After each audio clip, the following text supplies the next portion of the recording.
प्रिय छात्रों, target IAS के यूट्यूब चैनल पे एक बार फिर से आपका स्वागत है। पिछले कुछ दिनों से स्वास्थ्य खराब होने के कारण हमारी मैथ्स की क्लासेस जो है वो कंटिन्यू नहीं रह पाई, जिसे आज से हम फिर से प्रारंभ कर रहे हैं। आपके जितने भी अपकमिंग एग्ज़ाम्स थे, ज़्यादातर सभी की डेट्स जो है एक एक करके क्लियर होती जा रही है। तो ये बहुत ही क्रूशियल टाइम चल रहा है आप लोगों के लिए, ही बहुत ही महत्वपूर्ण समय है। तो इस समय आप सभी सब्जेक्ट्स का अपने रिवीजन स्टार्ट कर दीजिए और सभी क्लासेस को डेली अटेंड करिए, जिससे आपकी बढ़िया से बढ़िया प्रैक्टिस होती रहे। क्योंकि 15 दिसंबर के आसपास आपका जो है अनाउंस हो गया है रेलवे एनटीपीसी, और नवंबर में आपका है जेल पैरी। तो दोनों के लिए आपके जो ऑनलाइन चैनल है उसमें कंटिन्यू क्लासेस चल रही हैं, तो उन्हें रेगुलर वॉच कीजिए। बहुत दिनों से बच्चों की डिमांड थी कि सर ज्योमेट्री का कोई टॉपिक एक स्टार्ट करिए। तो अब हमने इस बात को ध्यान में रखते हुए ज्योमेट्री का एक छोटा सा टॉपिक है आपका लाइन और एंगल का, जिसे स्टार्ट कर रहे हैं। अब क्या करेंगे कि हफ्ते में वीक में 3 दिन आपकी ज्योमेट्री की क्लासेस और उसके बाद फिर 3 दिन अंकगणित की क्लासेस जो है इस तरह कंटिन्यू रहेंगी, जिससे आपका ज्योमेट्री, आपका एडवांस मैथमेटिक्स और उधर आपका अर्थमेटिक दोनों 1 बाय 1 क्या है कंप्लीट होता रहेगा। दोनों का आपका सिलेबस जो है पैरेलल चलता रहेगा।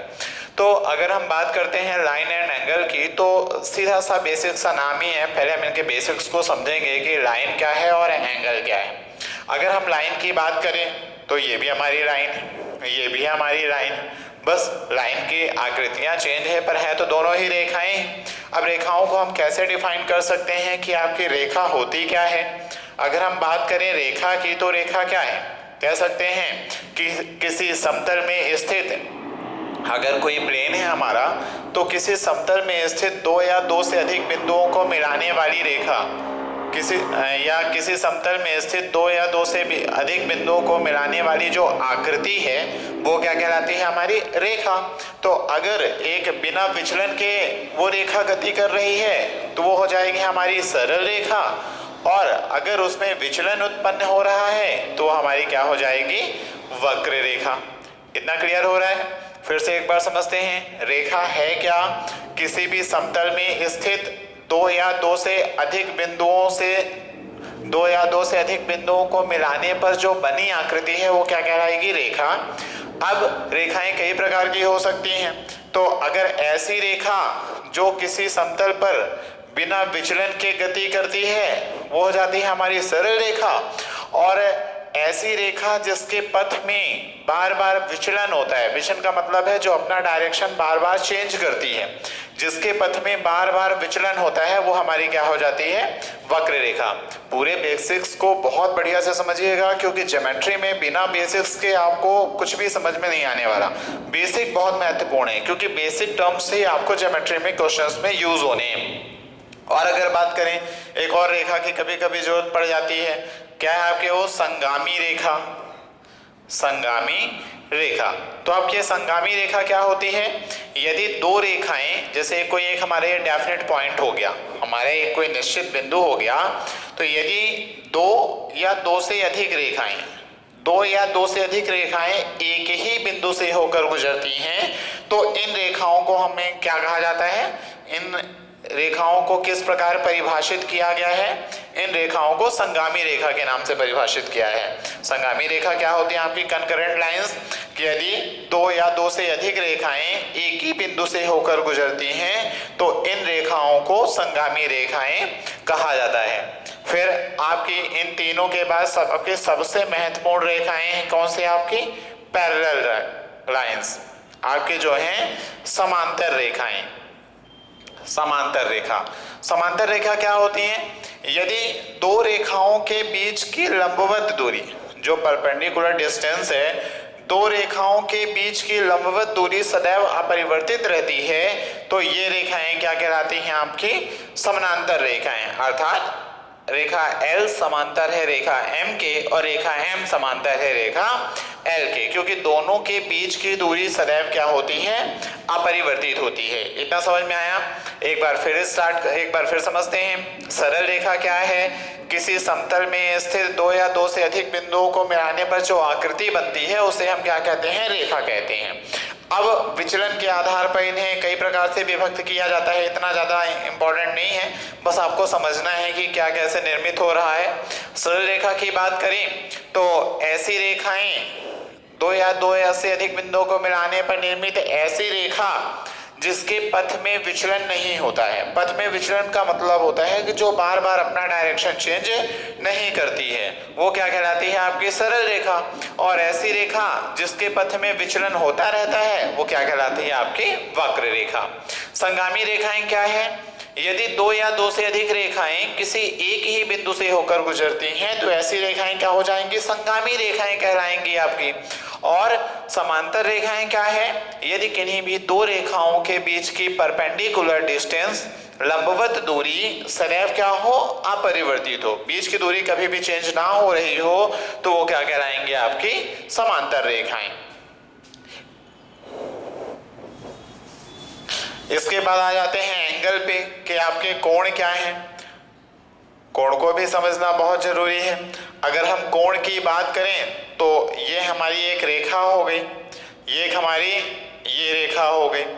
तो हमने देखा कि जब दो रेखाएं प्रतिच्छेद कर रही हैं तो कोण की परिभाषा को, एंगल को कैसे डिफाइन करते हैं कि किन्हीं भी दो प्रतिच्छेदी रेखाओं, ये रेखा AB हो गई, ये रेखा हमारी CD हो गई, किन्हीं भी दो प्रतिच्छेदी रेखाओं के बीच की वृत्तीय दूरी, ये किन्हीं भी दो प्रतिच्छेदी रेखाएं जहां पे प्रतिच्छेद करती हैं तो उन प्रतिच्छेदी रेखाओं के बीच की वृत्तीय दूरी को क्या कहा जाता है?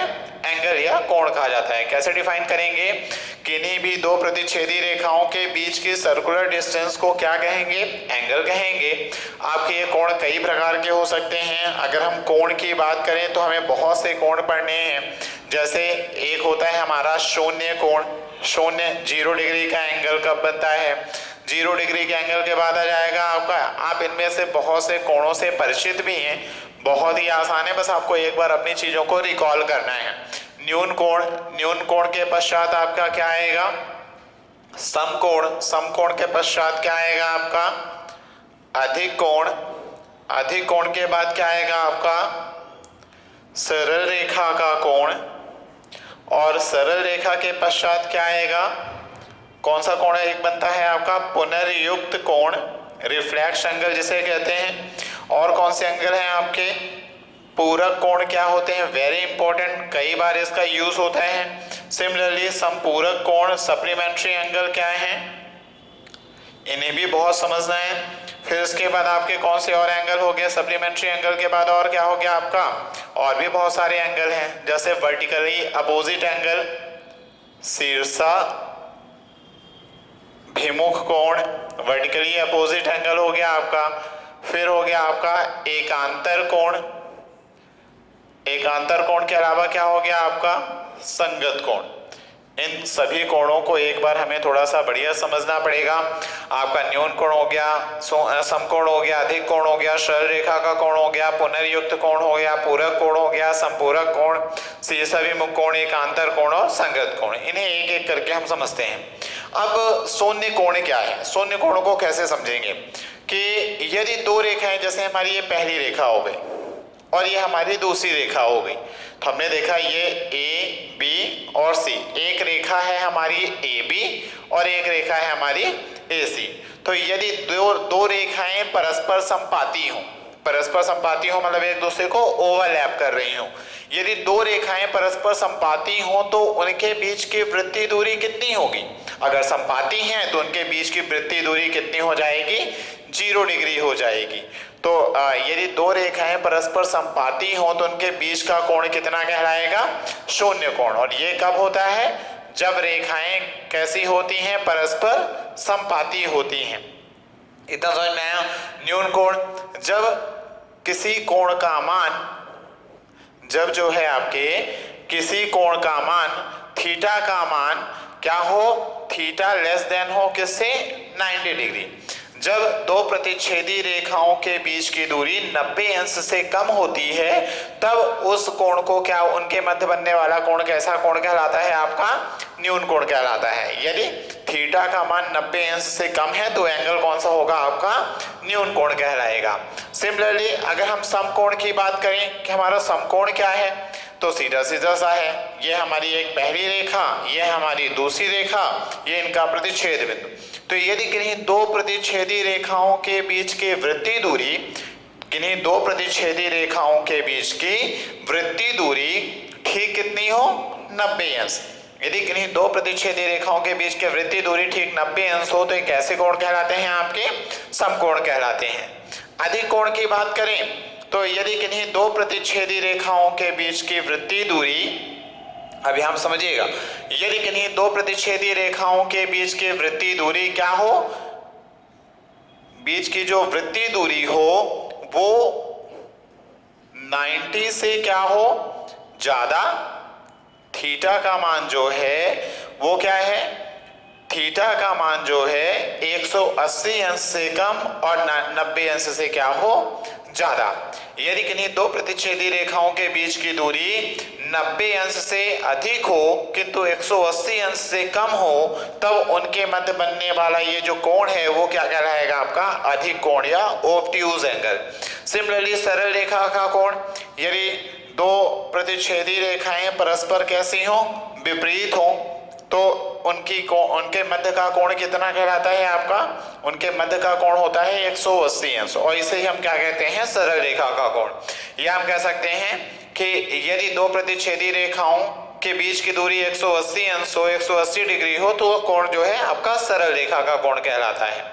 पुनर्युक्त कोण क्या होता है कि किन्हीं भी दो प्रतिच्छेदी रेखाओं के बीच की वृत्तीय दूरी, थीटा की अगर हम बात करें, किन्हीं भी दो प्रतिच्छेदी रेखाओं के बीच की वृत्तीय दूरी 180 अंश से अधिक किंतु कितना हो, 360 अंश से क्या हो, आपका कम।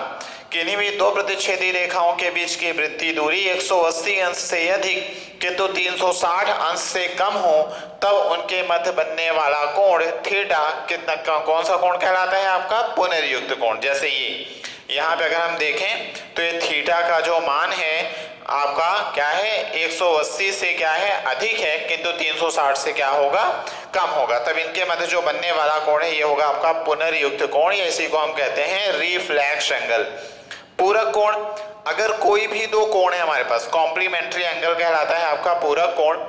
पूरक कोण क्या हो जाएगा कि जैसे कोण A प्लस कोण B is equal to 90 degree, यदि किन्हीं भी दो कोणों का योग 90 अंश के बराबर हो तो वे कोण एक दूसरे के क्या कहलाते हैं, पूरक कोण कहलाते हैं। जैसे हमारा अगर हम देखें यहाँ पे, अगर इसे समझे अच्छे से, तो हमारा पूरक कोण क्या हो जाएगा, जैसे हमारा ये एंगल A है और ये एंगल हमारा क्या है, B है, तो एंगल A और एंगल B अगर दोनों का योग 90 अंश के बराबर हो तो ये क्या कहलाएंगे, एक दूसरे के पूरक कोण कहलाएंगे। सिमिलरली समपूरक कोण भी इसी तरह है कि यदि किन्हीं भी दो कोणों का योग, यदि किन्हीं भी दो कोणों का योग ठीक 180 अंश के बराबर हो तो वे कोण एक दूसरे के क्या कहलाएंगे, समपूरक कोण कहलाते हैं। जैसे अगर हमने देखा कि हमारी एक सरल रेखा है और इस पे ये कोण है एक, ठीक है, AOB और C, तो ये कोण क्या हो गया हमारा फर्स्ट, ये कोण हमारा हुआ सेकंड, क्या हो जाएगा, कोण फर्स्ट प्लस कोण सेकंड दोनों मिला के बनाते हैं एक सरल रेखा का कोण, और सरल रेखा का कोण हमारा कितना होता है, 180 अंश का। तो अर्थात किन्हीं भी दो समपूरक कोणों का योग या किन्हीं भी दो कोणों का योग अगर 180 अंश के बराबर हो तो उन कोणों को क्या बोला जाता है, समपूरक कोण बोला जाता है। इसके बाद ये तीन आपके विशेष कोण हैं, इन्हें समझते हैं। एक बार फिर से पहले इसको रिवाइज कर लीजिए। शून्य कोण, अगर दोनों रेखाएं परस्पर समपाती हैं तो क्या उनके मध्य 0 डिग्री का एंगल बनेगा। अगर थीटा का मान 0 से अधिक पर 90 से कम है तो न्यून कोण, थीटा का मान ठीक 90 अंश के बराबर है तो समकोण, थीटा का मान 90 अंश से अधिक किंतु 180 अंश से कम है तो अधिक कोण, अगर थीटा का मान ठीक 180 अंश हो तो सरल रेखा का कोण, अगर कोण का मान या बीच दो प्रतिच्छेदी रेखाओं के बीच की वृत्तीय दूरी 360 से कम पर 180 से अधिक है तो उनके मध्य बनने वाला कोण जो है रिफ्लेक्स एंगल यानी कि पुनर्युक्त कोण, अगर किन्हीं भी दो कोणों का योग ठीक 90 अंश के बराबर हो तो हो जाएगा आपका पूरक कोण, और अगर किन्हीं भी दो कोणों का योग ठीक 180 अंश के बराबर हो तो कौन सा कोण हो जाएगा आपका समपूरक कोण हो जाएगा। अब इन कोणों को समझते हैं।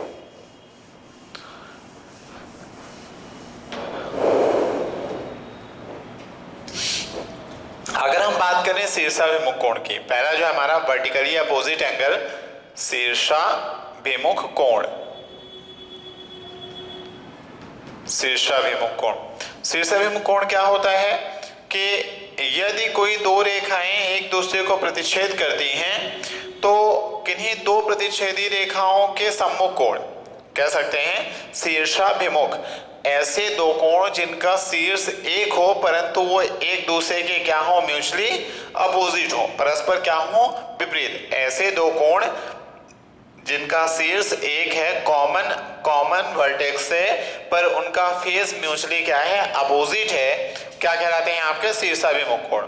ऐसे दो कोण जिनका शीर्ष एक है परंतु दिशाएं परस्पर कैसी हैं, विपरीत हैं, वो क्या कहलाएंगे आपके शीर्षाभिमुख कोण। और शीर्षाभिमुख कोण सदैव क्या होते हैं, बराबर होते हैं। ये आपको ध्यान रखना है, आपके क्वेश्चंस में आगे ये काम आने वाला है। शीर्षाभिमुख कोण क्या होता है कि यदि दो रेखाएं एक दूसरे को प्रतिच्छेद करती हैं तब उनके द्वारा निर्मित ऐसे दो कोण जिनका शीर्ष एक हो, वर्टेक्स कॉमन हो, परंतु वो कैसे हो, एक दूसरे के विपरीत हो, परस्पर क्या कहलाते हैं आपके शीर्षाभिमुख कोण। जैसे यहाँ पे कोण 1 का शीर्षाभिमुख कोण क्या हो गया, कोण 2। इसी तरह कोण 3 और कोण 4 दोनों का शीर्ष भी एक है और दोनों परस्पर विपरीत भी हैं, तो क्या हो जाएगा, कोण 3 बराबर कोण 4। अर्थात किन्हीं भी दो शीर्षाभिमुख कोणों का मान सदैव क्या होता है, बराबर होता है। इसके बाद आ जाते हैं एकांतर कोण और संगत कोण पे। तो जो एकांतर कोण और संगत कोण है ये समांतर रेखाओं की प्रॉपर्टी पर बेस्ड है। इस पे जो समांतर रेखा की एक प्रमेय है इस पे बेस्ड है, इसे थोड़ा सा समझते हैं। जैसे एक हमारी समांतर रेखा हो गई L और एक हमारी समांतर रेखा हो गई M। तो थ्योरम क्या कहती है आपकी कि अगर किन्हीं भी दो समांतर रेखाओं को एक तिर्यक रेखा प्रतिच्छेद करे, अगर किन्हीं भी दो समांतर रेखाओं को, मान लिया हमने ए बी क्या कर रही है, इंटरसेक्ट कर रही है, किन्हीं भी दो समांतर रेखाओं को एक तिर्यक रेखा प्रतिच्छेद करती है तब दो प्रकार के कोण निर्मित होते हैं, दो प्रकार के विशेष कोण निर्मित होते हैं। एक होता है एकांतर कोण आपका अल्टरनेट एंगल, और एक होता है संगत कोण यानी कि कोरस्पॉन्डिंग एंगल।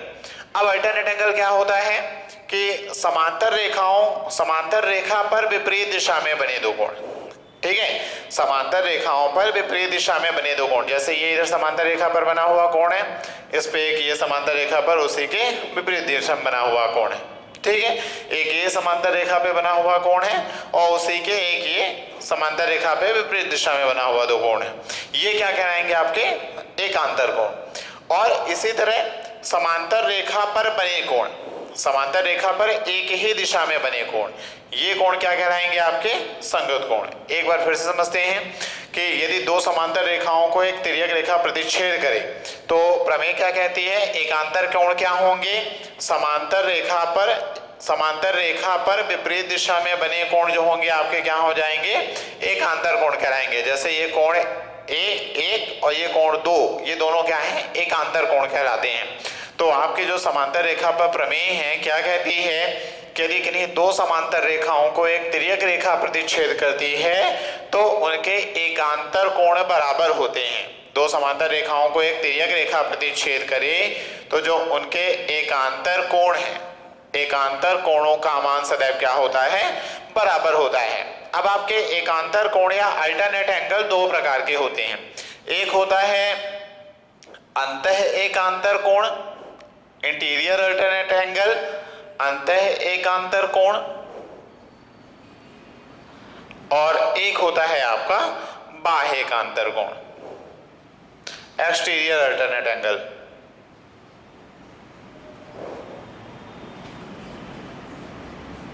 बाह्य एकांतर कोण।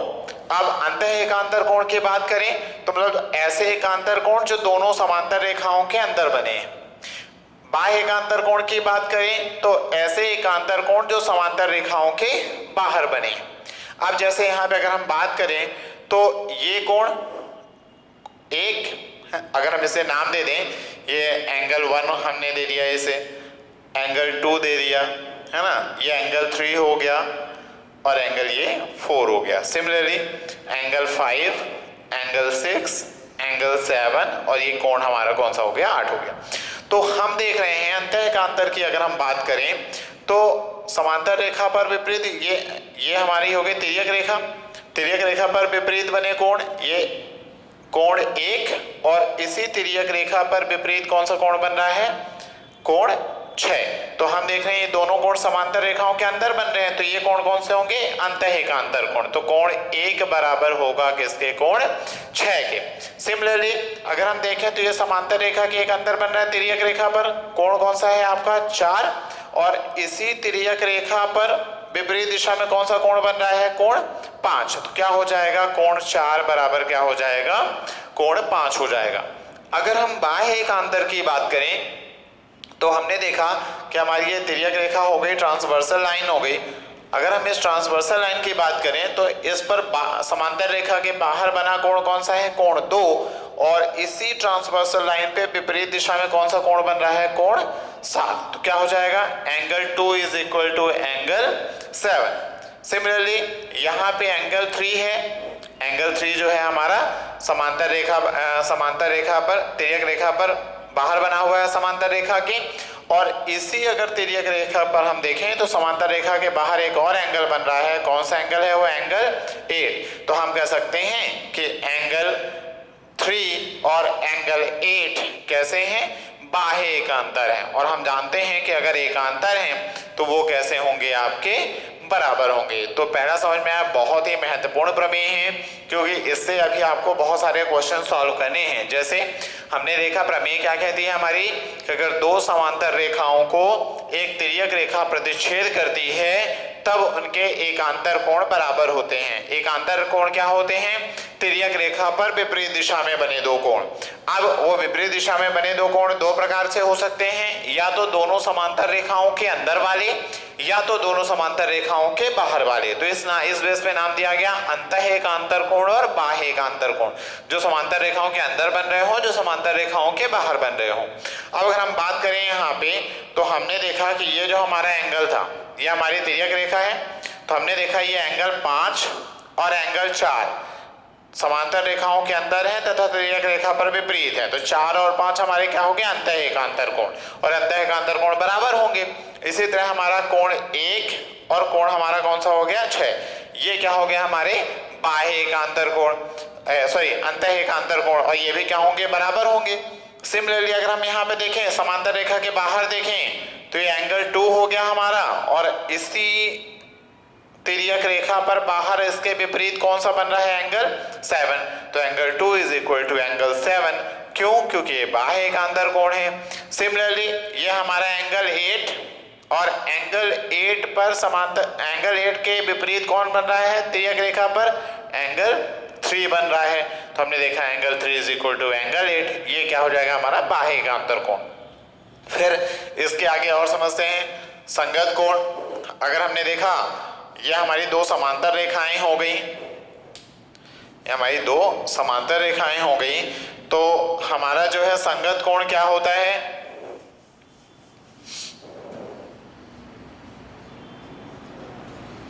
कोरस्पॉन्डिंग एंगल की अगर हम बात करें तो हमारी ये दो समांतर रेखाएं हो गई। अब संगत कोण क्या होता है, समांतर रेखा पर तिर्यक रेखा के एक ही ओर बने कोण।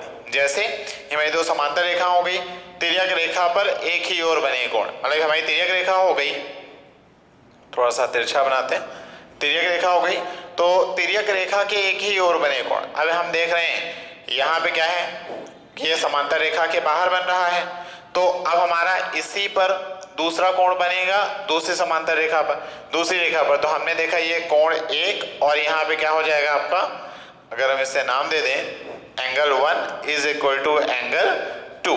तो हम देख रहे हैं एंगल 1 कोण 2 के क्या होगा, बराबर होगा, क्योंकि ये कैसे कोण हैं आपके, संगत कोण है। सिमिलरली आपके अगर हम कोण 3 की बात करें तो यहाँ पे क्या है एंगल 4, तो कोण 3 बराबर होगा कोण 4 के, क्योंकि एक ऐसे कोण है संगत कोण है। सिमिलरली ये तो क्या समांतर रेखा के ऊपर बने कोण। अब अगर बात करें समांतर रेखा के नीचे बने कोणों की, तो हमने देखा यहाँ पे ये एंगल 5, तो एंगल ये क्या हो गया 6, तो हम कह सकते हैं कोण 5 बराबर कोण 6, क्योंकि तिर्यक रेखा के एक ही ओर दोनों समांतर रेखा के नीचे बने हैं। और ऐसे कोण क्या कहलाते हैं संगत कोण, और संगत कोणों का मान क्या होता है बराबर होता है। सिमिलरली अगर हम इधर देखें तो एंगल 7 और इधर क्या बन रहा है एंगल 8, दोनों समान तिर्यक रेखा के एक ही ओर समांतर रेखाओं के नीचे बने हैं, मतलब angle 7 is equal to angle 8, मतलब ये हमारे क्या होंगे आपके संगत कोण होंगे। एक बार फिर से समझते हैं कि अगर बहुत ही महत्वपूर्ण प्रमेय है, दो समांतर रेखाओं को एक तिर्यक रेखा प्रतिच्छेद करती है, तब उनके एकांतर कोण और संगत कोणों का मान बराबर होता है। अब एकांतर कोण क्या होंगे, तिर्यक रेखा पर विपरीत दिशा में बने दो कोण, जैसे कोण 5 और ध्यान से देखिएगा कोण 5 और कोण 4 आपके कौन से कोण है एकांतर कोण, अंतः एकांतर। क्यों, क्योंकि समांतर रेखाओं के अंदर बढ़ रहे हैं। सिमिलरली एंगल 2, कोण 2 और कोण 7 क्या होंगे बराबर होंगे, क्योंकि ये क्या है अंतः एकांतर कोण। सिमिलरली विपरीत बन रहे हैं ना एक दूसरे के। फिर यहाँ पे अगर हम बात करें कोण 1 और यहाँ पे क्या है आपका कोण 8, देखिए ये हमारी तिर्यक रेखा जा रही है, तिर्यक रेखा के बाहर और इसी के विपरीत तिर्यक रेखा के बाहर 8, तो कोण 1 बराबर कोण 8, ये क्या हो जाएगा एकांतर कोण बराबर है। फिर कोण 3 और इसी के विपरीत तिर्यक रेखा पे कौन सा बन रहा है कोण 6, तो कोण 3 बराबर कोण 6, क्योंकि क्या हो जाएगा बाह्य एकांतर कोण, और बाह्य एकांतर कोण क्या होता है बराबर होता है। अब अगर संगत कोण की बात करें, संगत कोण का अब देखिए एकांतर कोण और संगत कोण में डिफरेंस क्या होता है, एकांतर कोण तिर्यक रेखा पर अपोजिट डायरेक्शन में बने होते हैं, जबकि संगत कोण जो है तिर्यक रेखा के एक ही ओर बने कोण होते हैं। अब वो एक ही ओर बने कोण दो प्रकार के हो सकते हैं, या तो दोनों समांतर रेखाओं के ऊपर वाले कोण हो, या तो दोनों समांतर रेखाओं के नीचे वाले कोण हो। तो जैसे हमने यहाँ पे देखा तो ये हमारा कोण 1 और ये क्या है कोण 2, तो हमने देखा ये भी समांतर रेखा के ऊपर है, ये भी समांतर रेखा के ऊपर है, तो कोण 1 बराबर कोण 2, क्यों बराबर, क्योंकि संगत कोण है। सिमिलरली यहाँ पे अगर देखें तो कोण 3 भी समांतर रेखा के ऊपर है और कोण आपका ये 4 भी समांतर रेखा के ऊपर है, तो कोण 3 बराबर कोण 4, क्यों बराबर, क्योंकि क्या है संगत कोण है। सिमिलरली अगर यहाँ पे देखें कोण 5 समांतर रेखा के नीचे, तो कोण 6 भी समांतर रेखा के नीचे, कोण 5 बराबर कोण 6 संगत कोण, क्योंकि समांतर रेखा के नीचे दोनों बने हैं एक ही ओर। फिर हमने देखा कोण 7 बराबर कोण 8, दोनों समांतर रेखाओं के नीचे बने हैं, तो क्या हो जाएगा कोण 7 बराबर कोण 8, ये भी क्या हो जाएगा आपका संगत कोण। तो आपको इतना ध्यान रखना है कि दो समांतर रेखाओं को एक तिर्यक रेखा प्रतिच्छेद करे तो उनके एकांतर कोण बराबर होते हैं, साथ साथ उनके संगत कोण भी क्या होते हैं परस्पर बराबर होते हैं। बहुत इंपॉर्टेंट है, इसे ध्यान रखिएगा। फिर समांतर रेखाओं पे ही एक और प्रमेय है आपकी, क्या है प्रमेय कि दो समांतर रेखाओं को अगर आपकी एक तिर्यक रेखा प्रतिच्छेद करती है, दो समांतर रेखाओं को अगर आपकी एक तिर्यक रेखा जो है प्रतिच्छेद कर रही है, तो एक ही ओर जैसे एंगल 1 और एक ही एंगल 2, एक ही ओर के अंतः कोण, तिर्यक रेखा के एक ही ओर के अंतः कोण है, तो तिर्यक रेखा के एक ही ओर के अंतः कोणों का योग सदैव 180 अंश होता है। बहुत ही ज्यादा महत्वपूर्ण प्रमेय है, कई जगह यूज होगी।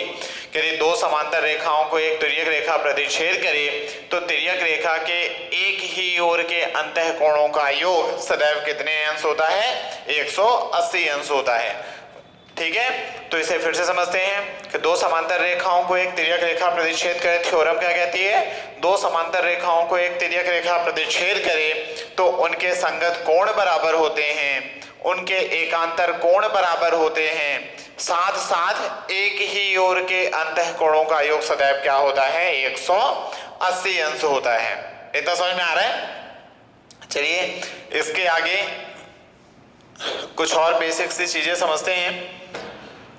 अब एक प्रमेय और है आपकी कि जैसे हमारी ये एक रेखा हो गई AB है ना, और ये हमारा पॉइंट O हो गया और एक रेखा है हमारी OC।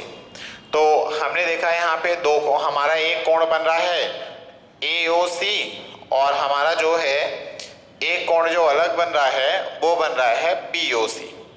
अब हमारी प्रमेय क्या कहती है, ये भी आपकी एक थ्योरम है ना, ये जो है सभी आपके क्या है, थ्योरम है। थ्योरम को बढ़िया से समझना है क्योंकि इनका भी यूज होने वाला है आगे। हमारी जो कोण है BOC, अगर हम इसका अंतः कोण समद्विभाजक खींचे, अंतः कोण समद्विभाजक का क्या मतलब होता है,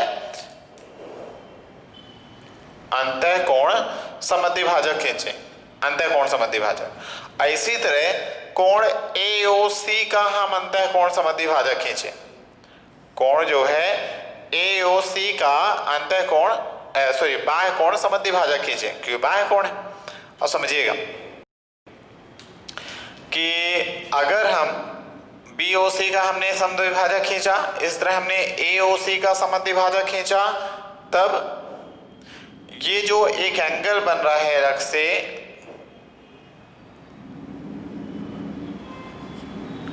DOF, तो ये जो एंगल DOF है, एंगल DOF का मान सदैव कितने डिग्री होगा, 90 अंश। ठीक है, क्या लिखेंगे कि किसी त्रिभुज के कोई हमने एक कोण बनाया, तो किसी कोण के अंतः समद्विभाजक और उसके बाह्य कोण के समद्विभाजक के बीच बना कोण सदैव कितने अंश का होता है, 90 अंश का होता है। आप इसे समझ भी सकते हैं, हमने देख लिया एंगल 2, 3, 4, हमने नाम दे दिया इसको। अब हम जानते हैं कि क्या जानते हैं हमने कि, या फिर ऐसे देख लेते हैं, क्या कह सकते हैं, ये हमारा कोण अल्फा था, समझिएगा ये हमारा कोण अल्फा है। अगर हमारे ये कोण अल्फा है तो अगर हमने कोण समद्विभाजक खींचा, कोण समद्विभाजक का मतलब होता है वह रेखा जो कोण को बराबर बराबर भागों में बांट रही हो। तो अल्फा था तो ये हो जाएगा अल्फा बाई 2, और ये भी क्या हो जाएगा, alpha by 2, alpha by 2, alpha by 2। और अगर ये बाह्य कोण था हमारा, तो इसका समद्विभाजक खींचा, तो इसको मान लीजिए बीटा था, क्या हो जाएगा, ये बीटा आधा हो जाएगा, क्योंकि समद्विभाजित कर रही है, समान दो भागों में बांट रही है, और ये भी क्या हो जाएगा, बीटा बाई 2 हो जाएगा। हम जानते हैं कि हम क्या जानते हैं कि ये एक सरल रेखा थी, और सरल रेखा का कोण कितना होता है, 180 अंश।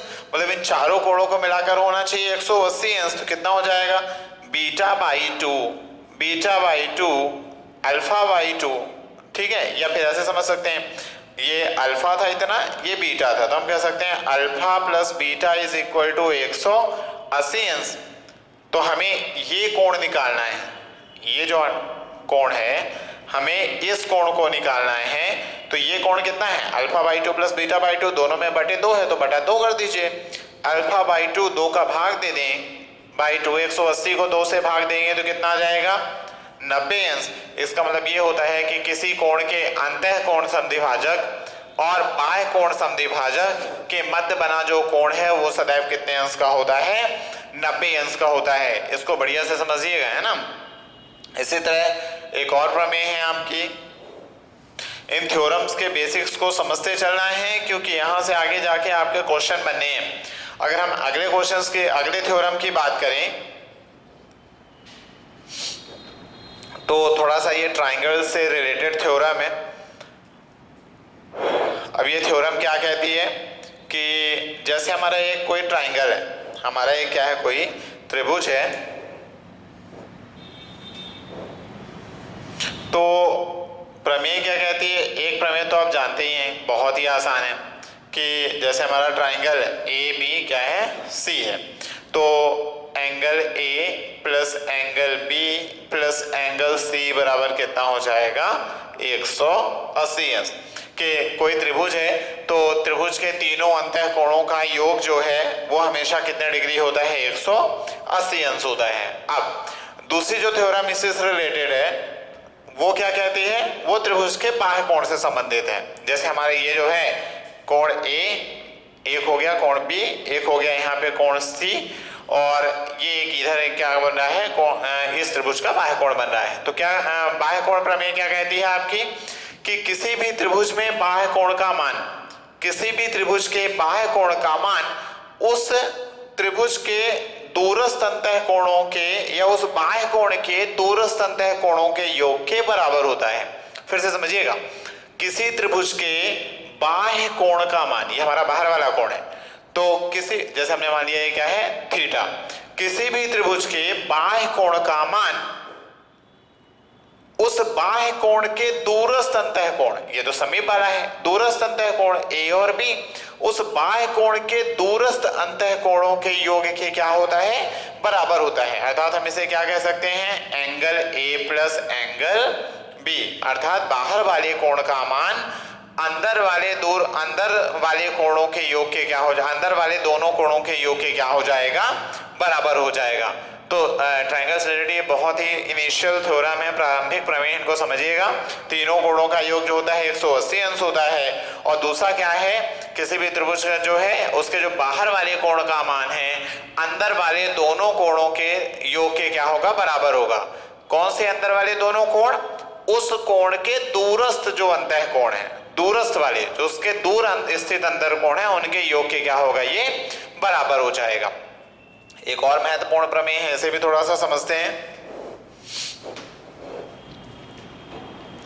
कि अगर कोई हमारा ट्रायंगल है, अगर हमारा कोई क्या है एक ट्रायंगल है, ये हमारा एक प्रमेय हो गई है ना, ए बी सी टी। अब हमने इसका अंतः कोण समद्विभाजक खींचा कोण बी का, और हमने कोण सी का बाह्य कोण समद्विभाजक खींचा, जो कि कहां पे मिल रहे हैं, डी पे एक दूसरे को प्रतिच्छेद कर रहे हैं। समझिएगा कि हमने क्या किया कि कोण ए का अंतः कोण बी का जो है अंतः कोण समद्विभाजक खींचा, जो कोण को b/2 दो हिस्सों में बराबर हिस्सों में विभाजित कर रहा है, और कोण सी का बाह्य कोण समद्विभाजक खींचा, जो कोण ए सी डी को दो बराबर भागों में क्या कर रहा है, बांट रहा है। हमने देखा अंतः कोण समद्विभाजक और बाह्य कोण समद्विभाजक एक दूसरे को डी पर प्रतिच्छेद कर रहे हैं। तो आपके थ्योरम है, इसे आपको समझना है। तब कोण डी का मान हमेशा कोण a/2 के आधे के क्या होता है, बराबर होगा। कोण डी का मान हमेशा कोण a/2 के आधे के क्या होगा, बराबर होगा। बहुत ही आसान है। त्रिभुज ए बी सी है हमारा, इसमें कोण बी का अंतः कोण समद्विभाजक, कोण सी का बाह्य कोण समद्विभाजक, दोनों ने एक दूसरे को प्रतिच्छेद किया डी पे। तब यह जो एंगल डी का मान है वो हमेशा एंगल ए के आधे के क्या होगा, बराबर होगा। बहुत ही आसान है। एंगल डी का मान एंगल ए के आधे के मान के क्या होता है, बराबर होता है। अच्छे से समझिएगा इसे। फिर एक और प्रमेय देखते हैं। जैसे अगर हमने देखा एक फिगर है जिसको हम लोग कैंची फिगर कहा करते हैं। कैंची फिगर कैसे, कैंची नुमा संरचना होती है, जैसे ये है ना, आपको कुछ इस तरह का फिगर है। इसमें आपको दे देगा एंगल ए, ये इतने डिग्री है, ये इतने डिग्री है, ये सी है, ठीक है। ये हमारा कोण क्या हो गया, सी हो गया। थोड़ा सा बड़ा फिगर बनाते हैं।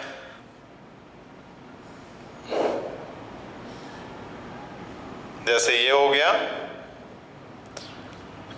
ए डिग्री, बी डिग्री, सी डिग्री। तब आपसे पूछ लेगा इस x का मान क्या होगा। ये जो बाह्य कोण एक बन रहा है x, तीनों अंतः कोणों का मान दे दिया, तब इस बाह्य कोण का मान क्या होगा।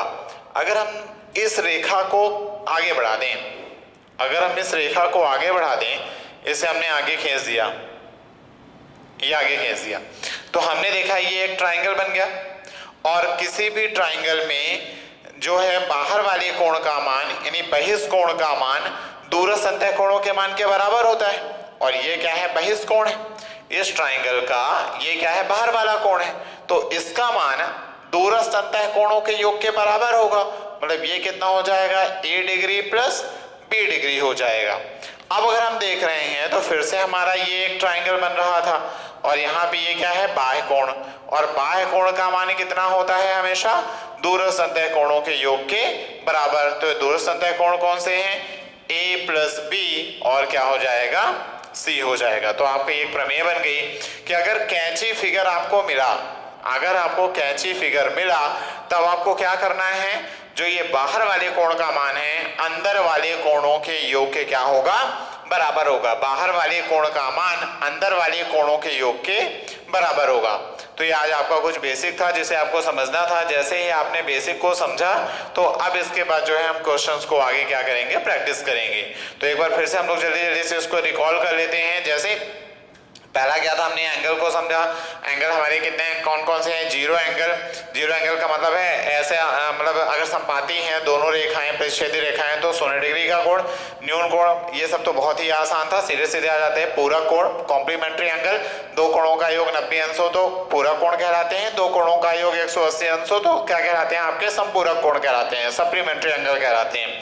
अब दो समांतर रेखाओं पर जो थ्योरम्स थी, वेरी इंपॉर्टेंट थ्योरम है, ऐसे कई क्वेश्चन बनते हैं कि दो समांतर रेखाओं को एक ट्रांसवर्सल लाइन तिर्यक रेखा प्रतिच्छेद करे तो सदैव उनके एकांतर कोण जितने भी होंगे बराबर होंगे, चाहे वो अंतः एकांतर कोण हो चाहे वो बाह्य एकांतर कोण हो। सिमिलरली उनके संगत कोण बराबर होंगे तथा एक ही ओर के अंतः कोणों का योग कितना होता है, सदैव 180 अंश होता है। फिर अगर हम बात करें ट्राइंगल पे, तो ट्राइंगल के तीनों कोणों का योग 180 अंश तो होता ही है, तीनों अंतः कोणों का योग, तथा किसी भी ट्राइंगल के किसी बाह्य कोण का मान उसके दूरस्थ अंतः कोणों के योग के क्या होगा, बराबर। यानी बाहर वाले कोण का मान अंदर जो दूर वाले कोण है उन दोनों के योग के क्या होगा, बराबर होगा। फिर उस पे बेस जो ये कैंची फिगर है, अगर या कैंची फिगर पे अगर हम बात करें, ये आपके बहिष्ठ कोण प्रमेय पे ही जो है बेस्ड है, एक्सटीरियर एंगल थ्योरम पे। तो हमने देखा कि जो कैंची फिगर में बाहर वाले कोण का मान है वो अंदर वाले कोणों के योग के बराबर होगा। कॉन्सेप्ट को समझिए और घर जाके उसकी प्रैक्टिस कीजिए। धन्यवाद।